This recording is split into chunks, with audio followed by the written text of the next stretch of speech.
Since Samsung Galaxy S26 Ultra akan keluar awal tahun depan, aku share kenapa Samsung Galaxy S24 Ultra ni masih lagi satu pilihan phone flagship yang berbaloi. And sekarang phone ni harga dia bawah RM4,000. First, kamera dia masih lagi antara yang terbaik. Aku sendiri guna Samsung Galaxy S24 Ultra ni untuk buat konten. Cuma video ni je lah aku guna kamera yang lain. Kamera dia 200MP kamera utama, 10MP telefoto, 50MP periskop telefoto dan 12MP ultra wide. Untuk vlog atau content creation, phone ni sangat recommended. Battery level phone ni lepas hampir 2 tahun pakai masih lagi in a good condition. Dalam sehari aku cas mungkin 1 atau 2 kali sebab heavy use buat konten guna phone ni.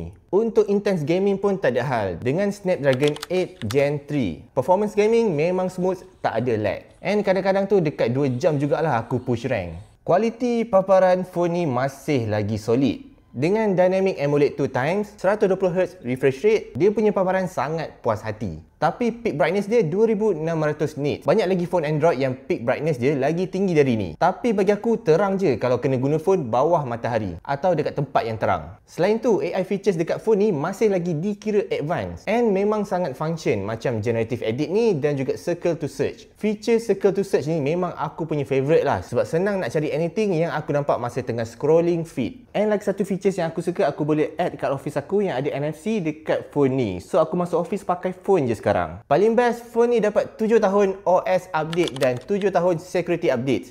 Jadi boleh guna phone ni sampai tahun 2031. Bila compare dengan S25 Ultra ni, S24 Ultra lebih berbaloi. Sebab S Pen Bluetooth functionality tak ada dekat S25 Ultra.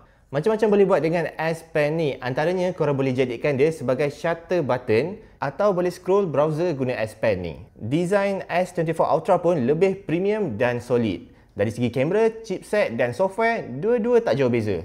Kalau feature S26 Ultra nanti setara dengan S24 Ultra atau mungkin dia punya feature lebih sikit, maybe boleh consider untuk upgrade. Tapi buat masa ni, S24 Ultra pilihan yang solid.